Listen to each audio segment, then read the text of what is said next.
Greetings. Good to see everybody again today. Welcome to our 47th Town Hall series. You know, it's that time of year when we're just hoping for some cooler weather. I guess it's been slightly cooler in the morning, so a really great time to talk about nature and our ability to get back outside and really benefit from being outside and the effects of nature on healing. So we'll be doing that with Dr. Sadir Al-Kindi today, and very much looking forward to that. We'll also, tying in with that, be talking about preventing cardiovascular disease. Both of my colleagues here, we were joking before the beginning, before we started, that their job is to keep all the rest of their colleagues out of business in preventing cardiovascular disease, and I'm all for that. On the live stream, or in the live chat today, we have Dr. Mohammed Taha, one of our fellows, so he is there to help with any questions you might have, and as always, you can text your questions with the word DeBakey to 37607, or you can go in the text box right there on the stream. So we're going to start with Dr. Al-Kindi. Tell us a little bit about, I know we all feel the benefits of outside, but you can actually give us some data and back up some of that. Well, thank you for the invitation, and we'll talk about something that is really not, we don't talk about it as often in medicine, unfortunately, but hopefully, through this conversation, we'll bring it to the attention of individuals and people. So I'm a cardiologist by training, and, a lot of my talk is going to be around cardiovascular and cardiometabolic health, but a lot of the slides can actually be applied, and the science can be applied to multiple health diseases. So cardiovascular, in the modern world, cardiovascular disease, if you look at the figure on the right side of the screen, you see that we've been focused so much on the heart and looking at the heart and the arteries of the heart and the muscle in the heart and so on and so forth. And then, as time goes by in the 80s and 90s, we started recognizing that there are risk factors, and these are risk factors for heart disease, including smoking.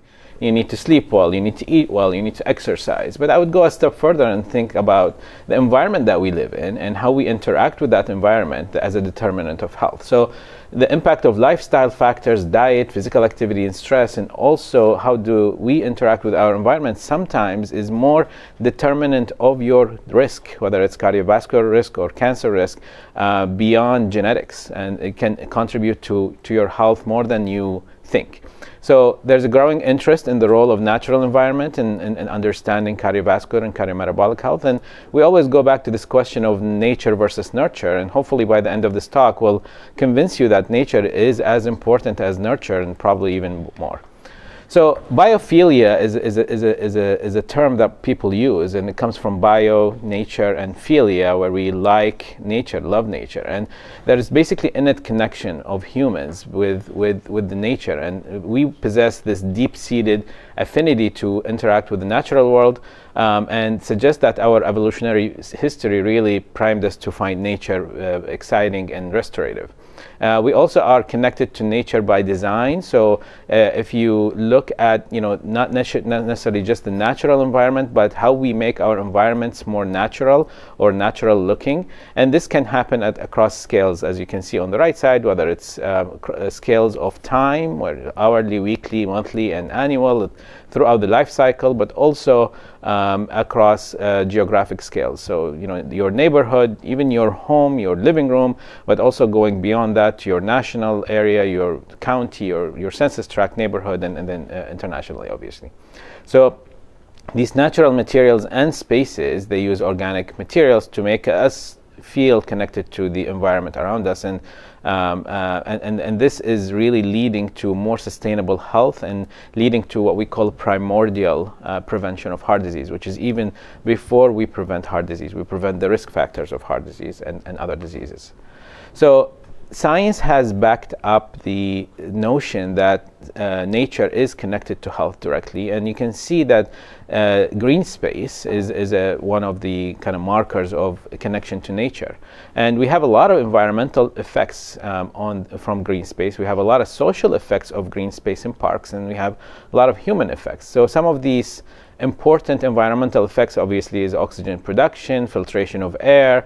Also there is this concept of shading and reducing urban heat islands and blocking light, which may be harmful sometimes, and so on and so forth, and carbon sequestration. And the social effects, if you go to parks, there is increased social interactions, there is reduced crime, there is usually lower energy consumption, and allow you to interact with other human beings so that you can improve your health. And then human effects, obviously, when we do these environmental and social interactions, then we get to lower risk of heart disease, lower risk. Studies have shown that there is lower risk of mortality, death from heart disease, and other cardiovascular and other non-cardiovascular diseases, lower risk of hospital admissions, better mental health, less stress, lower blood pressure, and so on and so forth. So this is all backed up by science, and I'll show you a few of the studies in the coming slides. So the question becomes is how does nature really protect health, and what are some of the interactions? So the major kind of drivers, I would say, there's reduced stress and increased connectivity with other individuals and feeling the sense of belonging to a bigger purpose.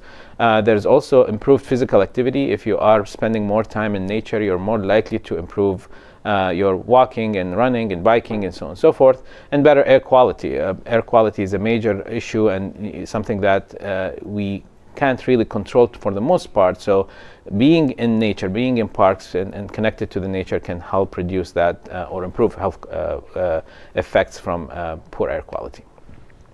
So this is a study that really compiled all the evidence that we have. It's about 53 studies from 18 countries looking at more than 100 million individuals. And it showed clearly that the more green space around the area that you live in, the less risk of death from ischemic heart disease, so that's heart attack, strokes, cardiovascular death, stroke death, and stroke prevalence as well, so that the stroke events that happen, and then also cerebrovascular disease, which is risk of death from stroke and related conditions. And these studies suggest that urban design that promotes access to nature, having more parks, having more green spaces, having more protected kind of areas for playing and interacting and so on and so forth, can actually improve population level heart health.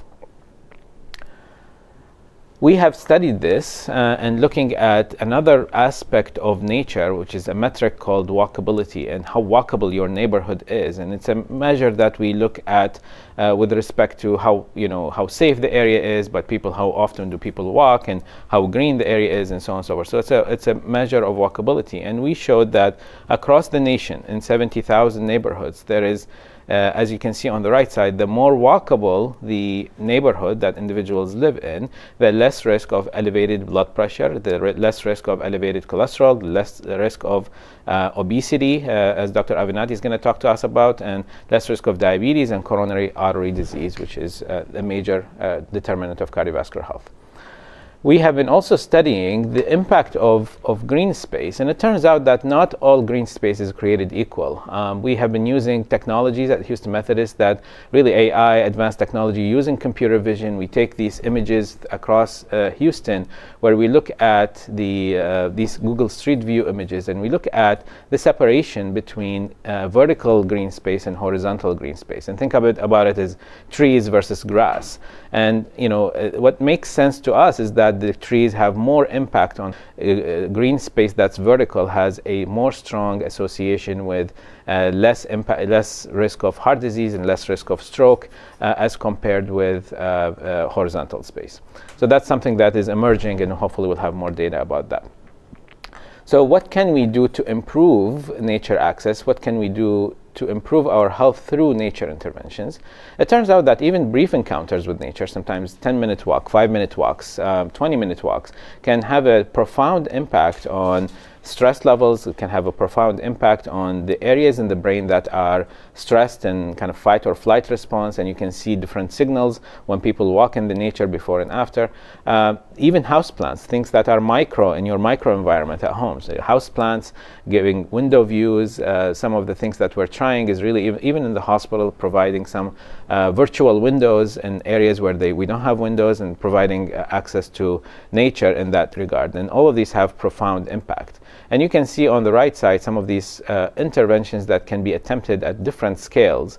But really, it doesn't have to be super complicated. Of course, greening the neighborhood, greening the city requires a lot of resources, and that's been happening in Houston. But even at your own microenvironment, you can have significant impact on your health through interventions of nature.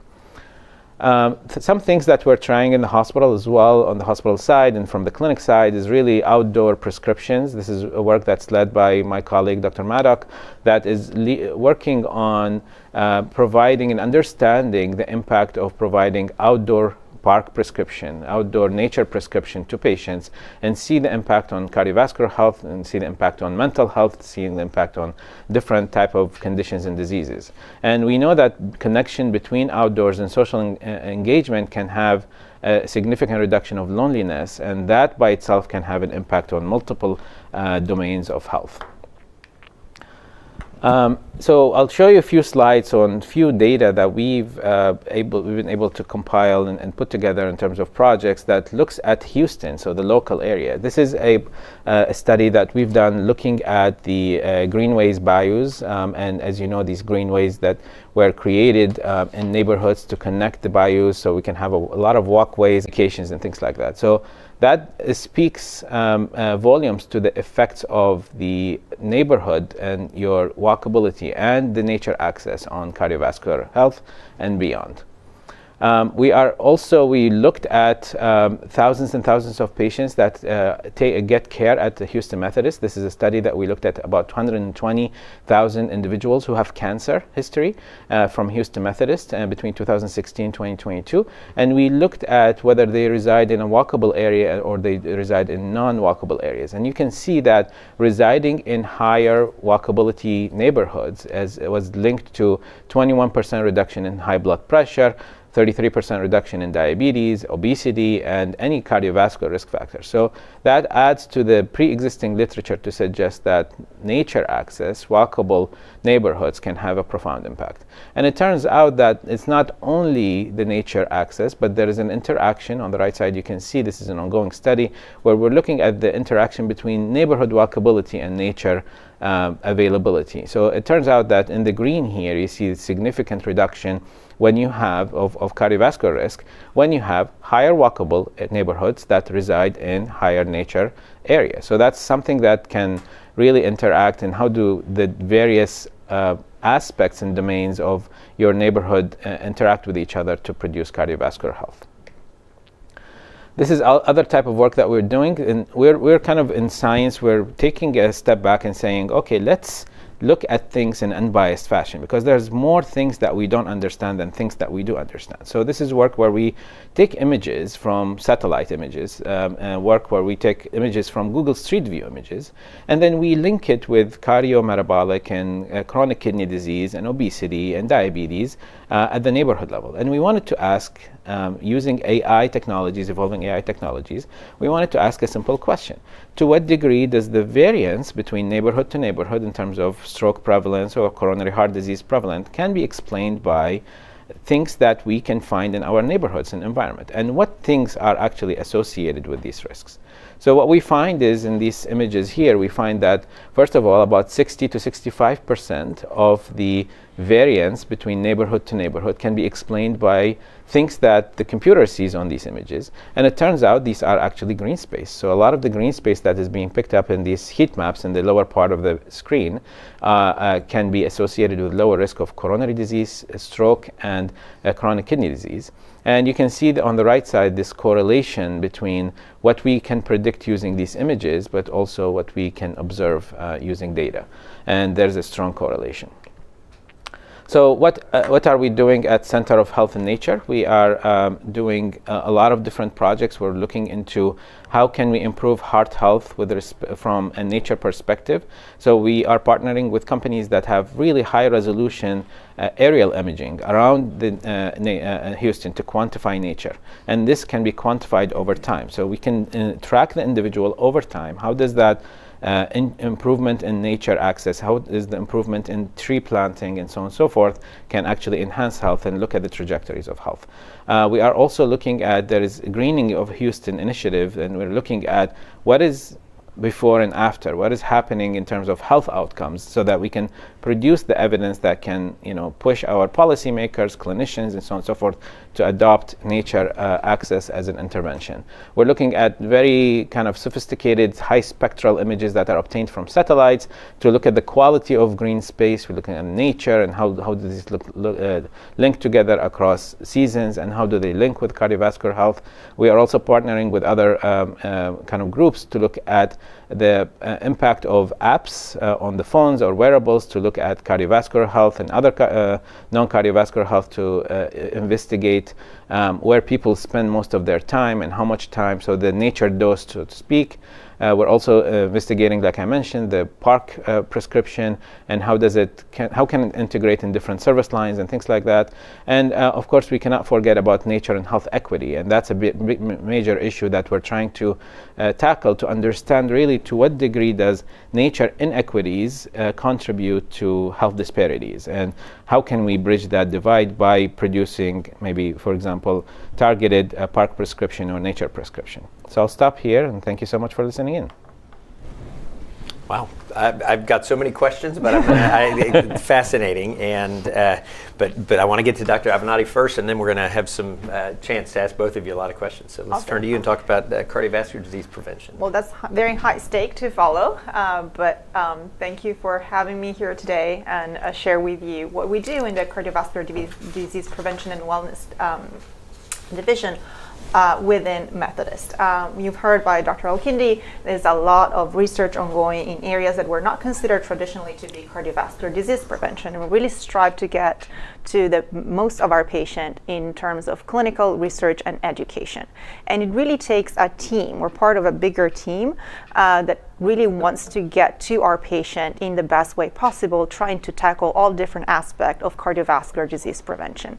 And it takes a team because cardiovascular prevention really changed over the course of the last couple of decades, from being really focused on a couple of things like cholesterol and high blood pressure with honestly minimal tools that we could deploy, to a field that's fascinating in ways in which we see now the interaction between diseases that were considered to be very much separate, now really interacting in the single patient. And now we're fortunate enough to have a lot of new tools to which we can use to address all of that. We see that in our single patient, and we see that as a general push from our scientific society. This is the latest statement from the AHA that really called for cardiovascular prevention to move past what was traditional kind of siloed care and look at the patient in an holistic way, in which we really need to strive to prevent and manage obesity, type 2 diabetes, and CKD, so chronic kidney disease, is a single entity in the single person we have in front of us. And so in our clinic, in our approach is really to put all of that science back to the patient level and to tailor our intervention to the single person we have in front of us. And we do that through individualized risk assessment, through biomarkers and physical assessment and imaging and genetics if that's needed, and then really trying to tackle every single piece of that puzzle. That's the health of the patient we have in front of us. And now, I really want to spend the next few minutes on one of the aspects that has kind of been overlooked for a very long time, and that is obesity. We've heard that obesity is linked to cardiovascular disease, but what we realized dealing with our patient and taking care of our patient was that we were really letting them down as far as obesity management. And this has become evident in the last couple of decades. These are two maps of the United States, and you interpret this as heat map. So basically, the darker the color, the bigger the problem. And on your left-hand side, you have 2011. And there's some green, there's some yellow. Green means that less than 20% of individuals living in those areas reported themselves as having obesity, so a BMI that's higher than 30. And then over the course of 9 years, you see that map kind of catching fire. Dark red is more than 50% of the population dealing with obesity in 2020. And the projections are even more dire. We're looking at 50% of the population of the United States, adult population, living with obesity by 2030, and 25% of all adults in the United States living with severe obesity, which is a BMI more than 40. So it's like we have to do something. And why did we take that on us, upon us as cardiovascular prevention physicians? Because obesity is strictly linked to all of the things we're trying to prevent or treat in our patient. same top of map. On the top is ASCVD, so that is your stroke, your heart attacks, your peripheral arterial disease in 2020, and then is heart failure just below that, and then on your right-hand side in the blue is type 2 diabetes. And as you see, the darker areas are exactly the same in all of these maps. This is kind of a testament of how all of this strictly interacts. And there's many, many reasons for this. We really don't have time to dive into this. But this was a recognition that we couldn't ignore obesity any longer. And the other thing that has happened in the last 11 years is that obesity has actually been recognized as a disease on its own. So if there's one thing you take away from this conversation today is obesity is not something that your patient is failing to take care of, is not a lack of willpower, is not something they're doing too much of. Obesity is a chronic disease and needs to be taken seriously and addressed exactly like we take seriously and address other chronic diseases. This, though, calls for a shift in the way we approach obesity and our patient. So just a couple of ideas on how the knowledge about obesity has changed. We mentioned that obesity is multifactorial. There are many, many more aspects that we could potentially discuss, and we already talked about the impact of the environment on the development and then maintenance of obesity. But I want to kind of walk you through what the current understanding is of the mechanism behind obesity. And this is kind of the theory behind it all. Our body defends our fat mass. This is called the set point theory, and it's postulated that basically in your brain there is a thermostat that regulates your weight. Exactly like you set a thermostat for your temperature in any room. And so a strict interaction between your brain and your fat mass set point, or the amount of fat that's in your body. And that it's strictly regulated because it was functional to our survival during evolution. So anytime your fat mass changes, let's say you gain weight, that kicks into a series of signaling to your brain that tells to your brain, hey, we got some fat on board. And then the brain starts a series of counterbalance mechanisms, such as reduction of your appetite, so that the fat mass goes back to its original point. On the other hand, you start losing weight, let's say you're on a diet or you get sick and you lose some weight, the same signaling go to your brain and your brain kicks into a series of opposite kind of signals so that the fat mass gets back to where it was. This has saved humanity through millennia from starvation and famine. But what happens when we now kind of overimpose our current environment into that system? Our current environment is considered obesogenic. Think about sedentary jobs, sitting at your desk, using the car to move everywhere, not having time or space to go around and walk, and a diet that's not what our body was developed to deal with. When that happens, our system gets kind of overwhelmed. The fat mass set point gets moved to a higher level, and so we have an inappropriate regulation of our body fat mass. So all of this to say that what we need to do to tackle obesity is re-regulate that physiology.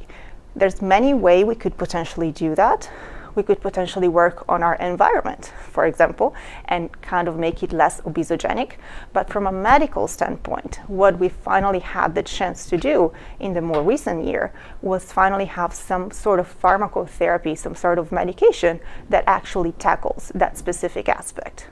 And so this is kind of the pyramid that we refer to when we talk about strategies to manage obesity. And at the baseline is lifestyle intervention and lifestyle modification. That should be the starting point for everybody. But then the exciting news and the thing that everybody has heard about, because you cannot live in the States without having a commercial thrown at you, is the newer medication. These medications work because they act on that interaction between your body and your brain and in the re-regulation of the fat mass set point. What's exciting from a cardiovascular standpoint is that the same medication act on so many other aspects and so many other systems that they're actually able to reduce your risk of having another heart attack if you ever had one. They protect your kidneys from the development of chronic kidney disease. So it's really exciting, and that's why they're so popular at this time. So in the cardiometabolic and obesity clinic, we try to bring all this back to our patient. As I mentioned, very specific patient-tailored, personalized assessment, and then counseling on lifestyle changes and support in the medication track, and if they need, bariatric surgery referral. The other thing that we do is really trying to push, as I mentioned, the clinical research and the clinical collaboration. So making sure that we don't keep that in our single department, but we spread that out within our system. So for example, we start a collaboration with our rheumatology clinic to make sure that those high-risk patients get screened and treated appropriately. We have a collaboration with our heart failure team to kind of help with the pre-transplant and post-transplant, making sure that those other risk factors are actually taken care of. And then this is my mission as of today, making sure that that science gets transmitted to our fellow providers, because obesity as a disease is not recognized. And so what breaks my heart is having my patient tell me, my doctors always told me, come back when you've lost some weight. We're not helping them in that very, very difficult endeavor. So I kind of sneak myself into every single conference at Methodist that I could over the last year. And the other thing is I am trying to build a program for the new generation, kind of training current trainees, both at the fellow and resident level. And I was fortunate enough to have the academic institute kind of support that endeavor. So I hope that I'm gonna come back and give you updates on this education track. The idea is we should stop treating obesity as a fault on our patient and really start tackling that as a disease. Thank you. Well, thank you, Dr. Avenatti. Thank you both. Fascinating. I was telling them before, oftentimes when we do some of the really technical talks, I often bring it back to some of the primary care and say, how do we not end up having to have that procedure? We're there when you need it, right? But that's really what you two do day in, day out, working with our patients. So thank you. I have more questions than I can count as a primary care physician. Let me start with you, Dr. Avenatti. So somebody's watching here and let's just pick something. They're 50 years old and they say, I want to live really, really healthy. I've got some heart disease running in my family, et cetera, et cetera. They come see you. What's that workup look like? And what's that look like for them if you're talking about how are we going to keep you healthy? How are we going to avoid all of this cardiovascular disease? What does that look like in terms of the testing you do, the things you discuss with them? Right. It looks like a very long conversation. I'm sure it's not a quick, short one, right? And it really has to do with merging what they need and what we can offer, and knowing that everything in medicine is kind of risk-benefit balance.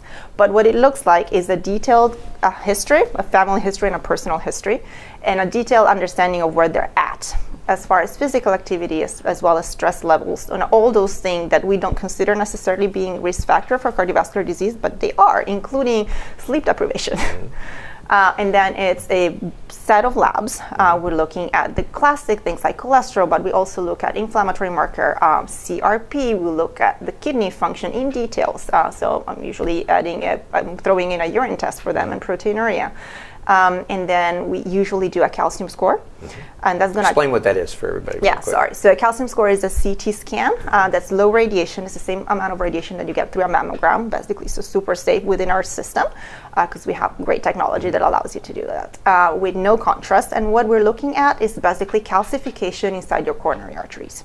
And that is a sign that the disease process, so the atherosclerosis that's kind of underlying the cardiovascular disease we're wanting to treat, has started.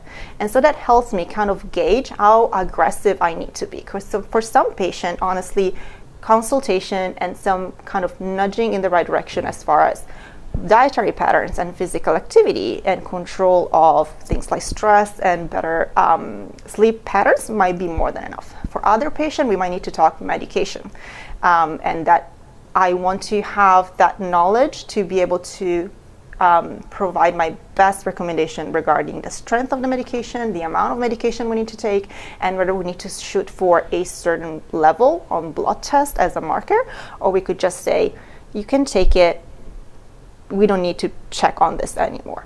And then most likely, if they have concern for high blood pressure or family history of cardiac disease, I would probably throw in an echocardiogram as well and a Doppler of their arteries. So what are you looking for in the echocardiogram? That's an ultrasound of their heart. Ultrasound of the heart. What we're looking for is structural changes that might have been induced by a high blood pressure that was going undetected for a long time. And the good thing is that if that is the case, we can walk them back, so it's reversible. But the sooner we know, the better we can tackle that. So the calcium score, it's a score, literally it's a score. It's a number. So it's a number. you'd like to have 0. That means there Yes. isn't anything there. But of course, it can go up very high, and I know it changes with age, and how likely you are to have an abnormal test. At what point do you get way more aggressive with people on a calcium score? Like if somebody does come to see you? Oh, tricky question. Yeah. But I like it.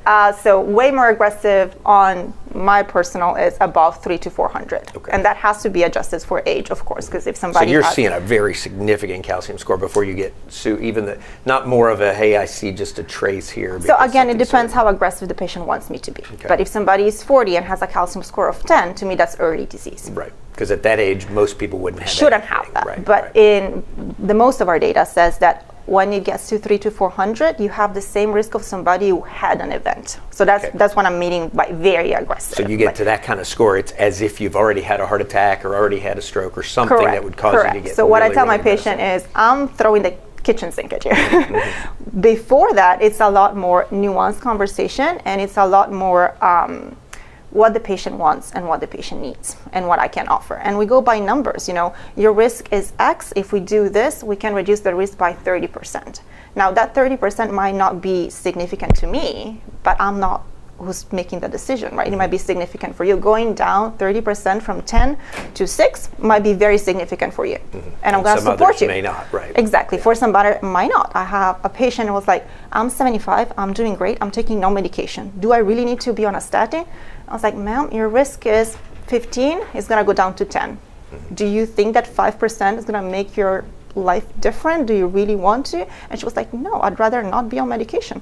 And that's okay, as long as you have a reasonable conversation, an open conversation. And make an informed decision. Exactly. Right? I think prevention is a lot about shared decision making. Because honestly, we're asking people who feel completely fine to get on board with 1, 2, 3, 5 medication. It's hard. If you don't know what you're doing and why, and it's not relevant to you, they're really not going to buy onto it. And that's okay. Great. Well, thank you. That's really interesting. I got a lot of questions about nature and health too. So, I mean, okay. So let me start with putting my hospital CEO hat on here. We've talked about sleep here before, and I've often talked about how we're working with a technology, a bio button, to try and get people better sleep in the hospital. Because one of the ironies is, right, sleep is so important. You mentioned and this. We don't get it. And we don't get it when you're the sickest in the hospital. So you've just told me nature's really, really important, and we're sticking you in a high-rise building in the middle of the med center. There's very little green space we could even access. Is there something we could do about that? And I guess part of my question, because we can't really magically wave a wand and put a bunch of trees, right in your room. But are there virtual approaches we could use, or other things like that? Is it the same if I get sort of a virtual exposure to nature versus I'm physically out there, for example? So tell me a little bit more about how we handle that on an inpatient basis. Thank you. So this is great. I mean, I think it's just not only good for patients, but also for staff, right? I mean, that's also a big problem. Very good point. When I experience this on a daily basis. Good point. But you're exactly right. I think focusing on getting better sleep is very, very important. But it might be something that's also related to the microenvironment that you have in the room, whether it's staff room, whether it's in the nursing station as well. And then how do we actually have that healing, specifically for people who have high levels of stress, which is literally almost everybody in the hospital, right?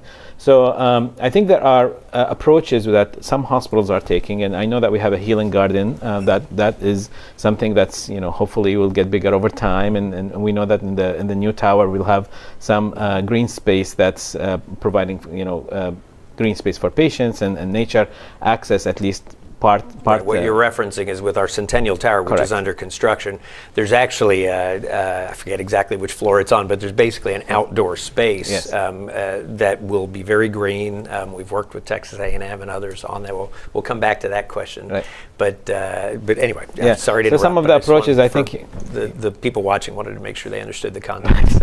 So I think you're exactly right. So the issue is always priorities and also real estate, right? So in the rooms that are sometimes small for patients, where do you put plants? Do you put plants even? Because some of them are, especially real plants, have issues with bugs and so on and so forth for immunocompromised patients. But I think there are some approaches that people are taking where virtual windows is becoming something that we're, hopefully will be testing soon in terms of health outcomes. So what virtual windows are is you have a screen similar to this, and instead of showing ads or menu of the food and things like that, simulate nature. And you can probably test that at home, where you can turn on your TV and turn on videos of people walking through nature, and that has a profound impact, I suspect, on health, at least in the short term. I think there is also simulated not only nature sites, but also nature not noise, but nature sounds that can be also placed in several areas in the hospital, where it really doesn't interfere too much with the workflow, doesn't interfere with patient care, but it can have that impact. And we don't fully know exactly whether this is as impactful or not, but we have recordings, for example, from people walking in nature, or just recording from natures that can be actually played. And are there studies to support that, or that's the kind of thing we want to understand whether that helps? Yeah, I think the field in general, there are studies, but we need more, right, to actually be convincing, because obviously the literature and the studies on anything environment is confound. There's a lot of confounds, right? And it's difficult to study. It's very difficult to study things other than, especially the impact might be small at the individual level, but may have a profound impact at the population. So you need good, large studies that are well designed. And I think there are some studies that looked at nature, simulated nature, whether it's noise, whether it's sounds, whether it's videos, but we need more to study this. But it doesn't. What we know is it doesn't harm, right? Mm-hmm. So there's definitely it might have a significant health impact. It doesn't have harm, and that's something that we can think about a little bit more. Well, you mentioned the word confound, yes. Which for those of us in medicine, that's basically when you do a study and there's some other factor you're not accounting for that's correct. Really the reason you're seeing a result, which was one of the things running through my head as I was hearing you talk. For example, you start thinking about greenness in neighborhoods. Yeah. Right, people with more money tend to live on bigger lots with bigger houses, more green space, nicer yards, et cetera, et cetera. People with less are oftentimes very crowded. They may be in, multifamily homes, apartments, et cetera, very urban areas, sometimes very little green. Yeah.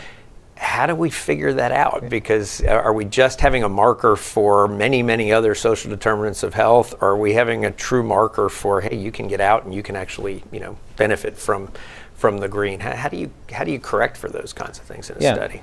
No, I think basically it's like anything in science, right? We start with association studies, where these are these correlations that we can make with green space and health and so on and so forth. And when study after study after study shows the same thing, despite statistically controlling for individual risk factors and other environmental risk factors, then that gets us closer to what we call causality, because we know nature can cause, or whatever thing that we're studying, a factor, whether it's green space or nature, can actually be causal in development of cardiovascular disease. So now we have thousands and thousands of studies that looked at this, and they all show very similar things with very little heterogeneity. Now, the second thing is we start to do experimental studies, where similar to what we do with drugs is, how do we know that the drug is working? Because maybe the people who are taking the drug are also more affluent and so on and so forth. So we do the exact same thing, where we start to experiment on individuals, where we can have an individual take images of their brain, including PET scans, which show you areas of the brain that are highlighted or lighting up when there is stress, for example, and you walk them through a nature trail for maybe an hour and a half, and then you test them again.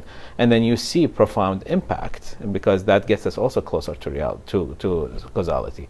And then eventually we'll do randomized trials, where people don't know, but these are difficult in the environment space, because the magnitude of effect may not be as large. And it's hard to blind individuals, patients, which is the gold standard in clinical studies, as you know, is really blinding the individual and the investigator to, is this green space or no? So, these are probably going to be difficult to do, but I think we're getting closer to doing something similar to that. So we live in Houston. We're as I said at the beginning, we're getting through the hot time of year where a lot of us try not to go outside.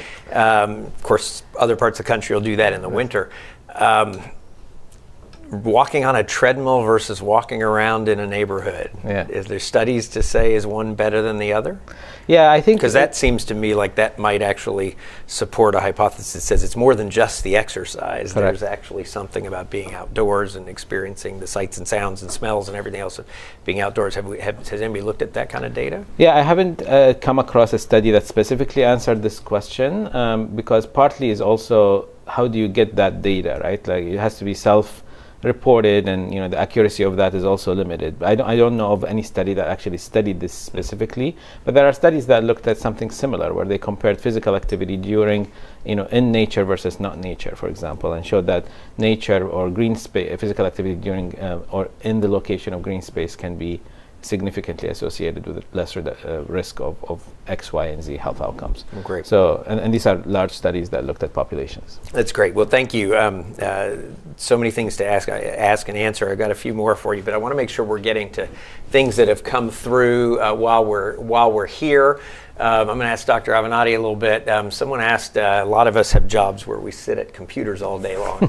What do you recommend? Yeah, I mean, we all do, right? What do we recommend in terms of getting up and about and exercise? Are there data-driven strategies for people who are in more sedentary jobs like that? So first off, the majority, again, of us are in a sedentary job nowadays. It's very, very rare that I run into a patient that has a very physically active job, but this is just the reality. We're immersed. Now, the data support 30 minutes of moderate intensity physical activity 5 days a week, which is kind of hard to put into that lifestyle, the 8-hour shift sitting at a desk.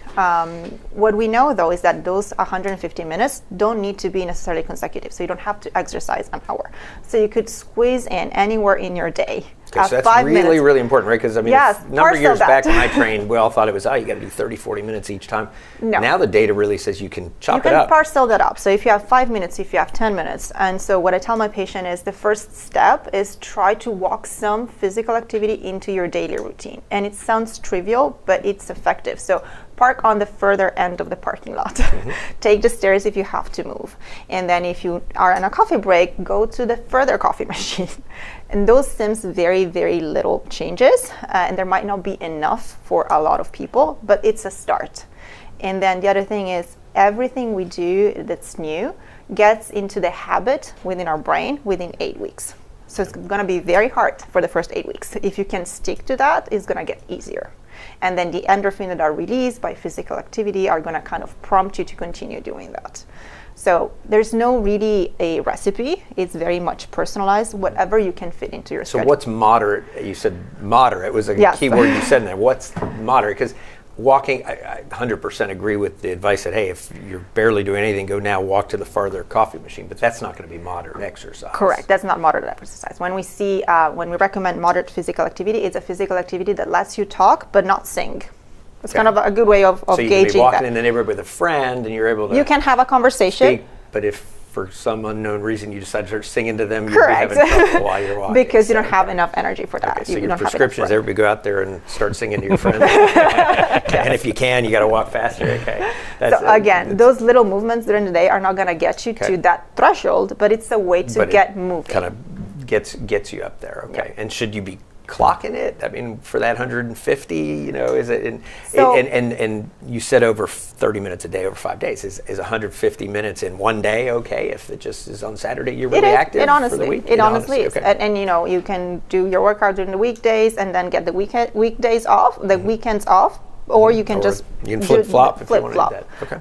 Again, I think that the less prescriptive we are, the least resistance we're going to find. Got it. The more people find that it can with you. Be flexible. But I love the advice of even just go out of your, not even go out of your way, just little tiny things. I'll go get the extra 50 steps every day that I go do this. It's even those little things are going to improve. Because people will realize activity level. I can actually do this. Some days when I have a desk day, I get home and I do a step counter every day. I can't believe how few steps I have those days versus like days where I go around the hospital and things. Sometimes I've walked 2, 3, 4 miles just walking around the hospital some days. I didn't even realize. So, and I think it can make a huge impact. We got another question in about high disease neighborhoods. So, does this data for us on, disease rates and association, what does it say about what we need to be doing in areas where we do see that? Yeah, I think the issue is we are seeing that green space divide, right, or nature divide, which I personally think that this contributes significantly to the healthcare disparities that we observe in the hospital and beyond. And I think that's where we need to focus on nature equity or environmental equity, environmental justice for communities that really are impacted by high rates of cardiovascular disease and beyond health conditions.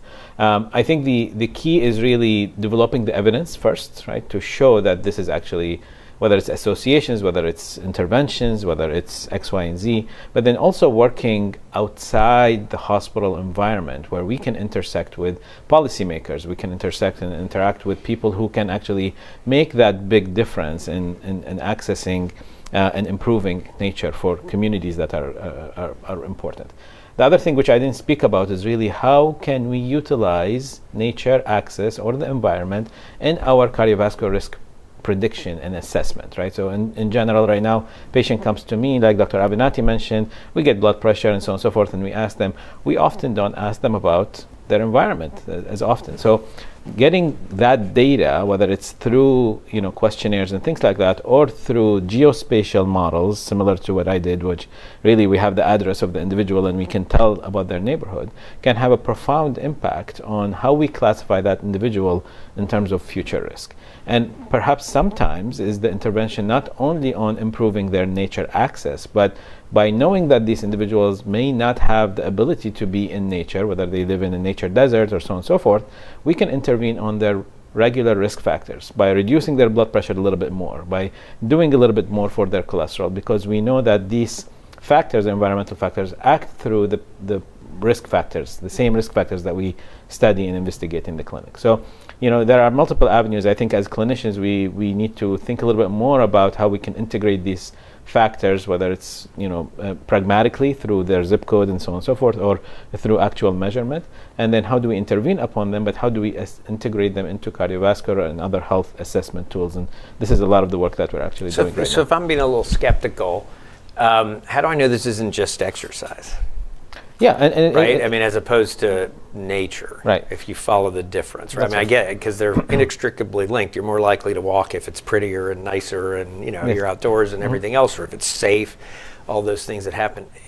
How do we tease that out and understand that? And I think of New York City, where any dense urban environment, yes. where people walk everywhere. They don't have cars, and right. They may get in the subway and things, but even there, they're walking blocks. So back to Dr. Abinati's, hey, go to the far coffee machine. Do we see health differences in people who live in an urban environment like that versus people who live in a semi-urban environment like a Houston, where you're in your car for almost everything? Yeah, and I think on one side, does it really matter, right? Whether it's the green that you're seeing, or the shape of the leaf, or the sounds, or is it just becoming as part of an integrated thing, right? If you have nature, you're more likely to exercise and so on and so forth. So on one angle, as a pragmatist, it really doesn't make a difference to me, right? People who live in these areas, and we know we have evidence that people who move from one area to another that has more green space, they tend to exercise more, walk more, do things. So to a certain degree, whether the impact is direct impact through other mechanisms, through stress or through exercise or other things, from a practical approach, it may not make a lot of difference. What makes a difference is create environments where people live, where they can do that safely and effectively and enjoyably and everything else. That's very correct. If I go out to the country though, and I go for a walk, or I go for a walk in my neighborhood, there's a difference. There's something about hearing the crickets and the birds and the frogs and the quiet and the breeze blowing and everything else. It's just not the same as when I'm in the middle of the city. That's exactly right. And we feel it as individuals, but that has a profound impact on stress, which is a really major determinant of multiple diseases. I think most of the diseases can be linked back, including cancer, including obesity, to stress management. To stress management. Is managing stress, keeping those cortisol levels that you started one of your slides. That's exactly right. And if you think about nature access and nature kind of prescriptions and so on and so forth as a way to reduce that stress, so be it, right? I think that's something that we can think about, and especially in neighborhoods in Houston where we don't have as much, green space as other places. We're lucky to have some, but not as good as other locations where we need to really invest our time and effort into improving this. Well, thank you both. Really fascinating stuff. So I assume if people watching are saying, hey, I want to take control of my cardiovascular health, I want to prevent disease, I may have obesity issues, other things, they can schedule appointments with Absolutely. you or your colleagues. It's been an area we have a big team. We have a big team, and we've been really investing a lot in because it's so critically important. Well, thank you both for a very, very fascinating and illuminating topic. I hope everybody's enjoyed it a great deal. I'm going to, it's been a couple months since I've seen you all, and lots happened this summer, so I'm going to just give you a quick update on some things at Houston Methodist. First is an introduction, actually. Probably somebody, a lot of you don't see that often, is our Chief Financial Officer, but our current Chief Financial Officer, Kevin Burns, is retiring as of Monday, and just so grateful to Kevin for an amazing job he's done over the years. He's been here for about 12 plus years now, retiring, and he's going to straddle his time here and in Arizona, where he's from previously, has grandkids here in town. One of his sons is actually an amazing faculty member for us now, so I know we'll still see him. And we brought in now, actually started Monday, so they overlap for about a week, Anthony DeFrio as our new Chief Financial Officer. Anthony has 35 years experience in healthcare, probably about 25 as a CFO. Has been most recently at Advocate, before that in academic medicine at University of Colorado and University of Iowa. So we're just thrilled with Anthony joining the team here. That's occupied a lot of my time, obviously, over the last few months, finding the right person. He's so highly skilled, but he's also a great cultural fit for our institution. And that culture for us is so very, very important. We focus very, very purposefully on that culture. We did a really fun thing this summer with all of our employees, and each of them actually got this card that was actually a scratch-off card that went into the mail. Sorry, physicians weren't eligible, executives weren't eligible, but our all other employees got this and scratched off and found out they got a grossed up, so the actual check is for $750 bonus. Just a great way to say thank you to our employees and appreciate everything they do. We were able to actually do this. We're going to do it towards the end of August, and then a little thing called Hurricane Beryl hit, and we said, people need money sooner, and so we were able to get it to people a couple weeks after Beryl, and so really helped a lot of people as well.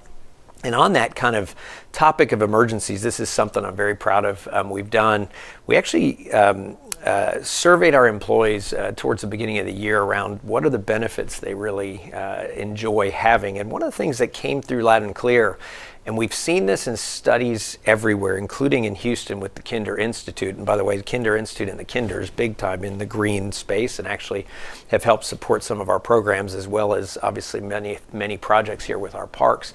But what we see with the Kinder Institute, what we saw in our own survey, is so many people, in fact, almost half of our employees saying, hey, if an emergency comes that I wasn't expecting, we can't afford it. And so we already had a program in place with Fidelity where there'd be a emergency savings fund. What we said to everybody is we'll start matching that.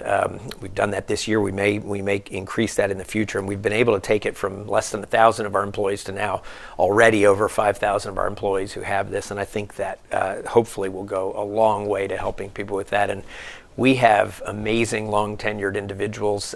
We celebrated that last month. Here's just a few. I mean, we had 50, 51, 52, 53, 54, 55, and 57-year employees.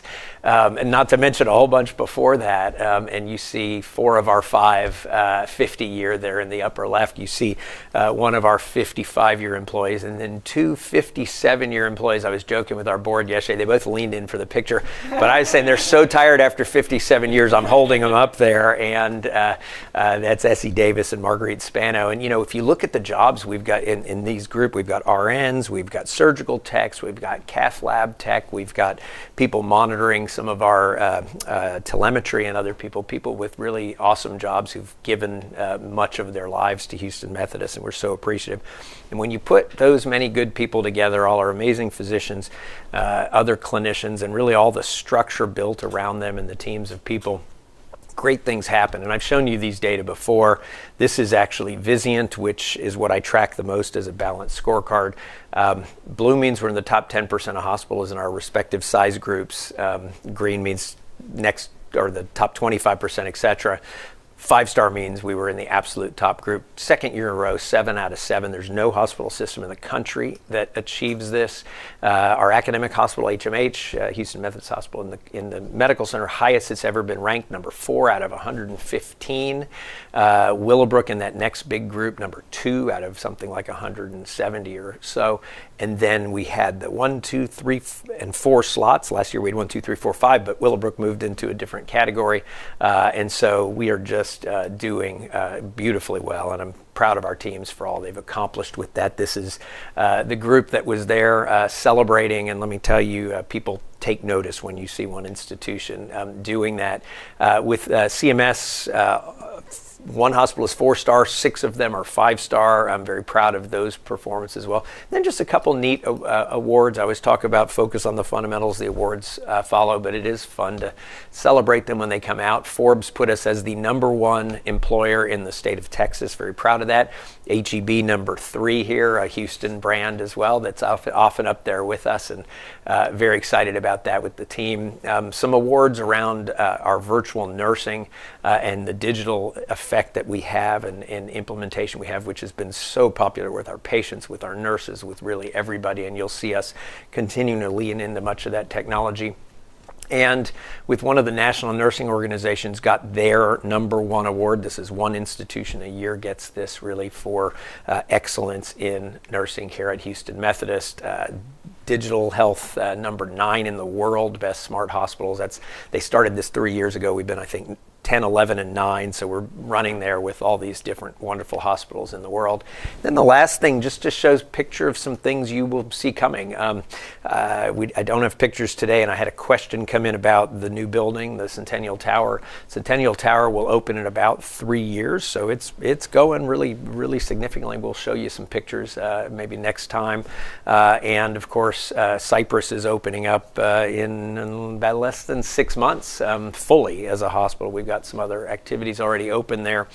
But one of the things as we've continued to grow our physician organization is you will see us now creating pretty large comprehensive care centers, some as large as 100,000 square feet around the community, where you'll co-locate a lot of physicians, primary care physicians, preventive physicians, as well as specialty physicians.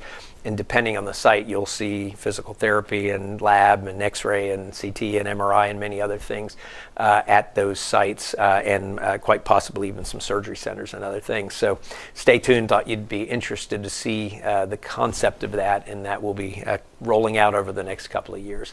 With that, it's been wonderful seeing everybody. We will see you for our next session, and thank you as always for your support of Houston Methodist. God bless.